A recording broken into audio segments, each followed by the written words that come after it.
مینار پاکستان پر پیش آنے والے واقعے میں سر و کوب کا نشانہ بننے والی ٹک ٹاکر عائشہ سے متعلق کچھ ایسی حیرت انگیز معلومات سامنے آئی ہے جس کے بارے میں جان کر آپ بھی حیران ہو جائیں گے۔ ذرائع کے مطابق عائشہ ایک ٹک ٹاکر ہونے کے ساتھ ساتھ ایک نرس بھی ہے۔ عائشہ PIC کارڈیالوجی میں بطور نرس کام کر رہی ہے۔ عائشہ کارڈیالوجی میں ایمرجنسی وارڈ میں بطور نرس ذمہ داریاں نبھا رہی ہے۔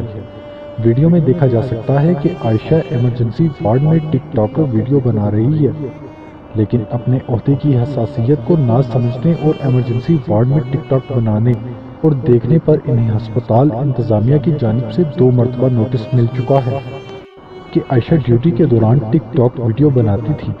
عائشہ کو نوٹسز ملنے کی خبر کے ساتھ ساتھ یہ بھی خبر سامنے آئی ہے کہ عائشہ ہسپتال کے ہاسٹل میں ہی رہتی تھی۔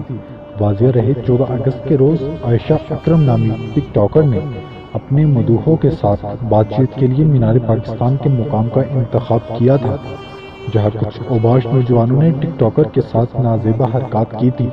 تاہم سوشل میڈیا پر اس واقعے کو پری پلینڈ واقعے کا نام دے رہے ہیں۔